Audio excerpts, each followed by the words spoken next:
Welcome to This Day at Everything Cool for April 16th. You can't always get what you want, but on April 16th, 1964, rock and roll lovers got loads of satisfaction. A young British rock band called the Rolling Stones released their self-titled debut album in the UK, with the same record being released in the US a few months later. The record didn't have any memorable songs. It instead was made up mostly of covers of songs from other artists like Chuck Berry and Jimmy Reed, but the album demonstrated the musical chops of the Stones, particularly lead singer Mick Jagger and guitarist Keith Richards. The album reached the top of the charts in the UK, and the Rolling Stones released their second and third albums the following year. The Rolling Stones are now recognized as one of the most influential and popular bands of all time and are still touring to this day.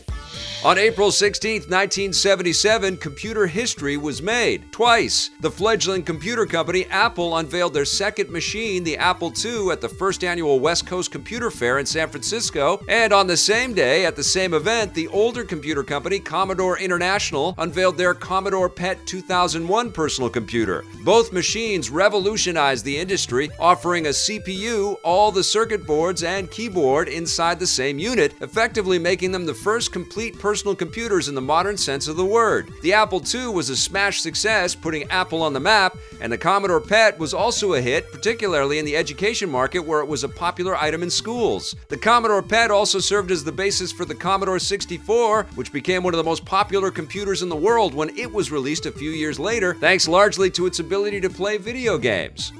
Speaking of video games, on April 16, 2013, some of the world's biggest superheroes went head-to-head. The fighting game Injustice: Gods Among Us was released on the PS3, Xbox 360, and Wii U, featuring characters from DC Comics and made by Mortal Kombat developer NetherRealm Studios. Injustice built off the success of the 2008 crossover fighting game Mortal Kombat vs. DC Universe, but featured a DC-specific story and tight gameplay that satisfied both DC aficionados and fighting game enthusiasts. It was a huge hit and was ported over to the next-gen systems when they hit stores later that same year. A sequel, Injustice 2, followed in 2017 and was EP's Fighting Game of the Year.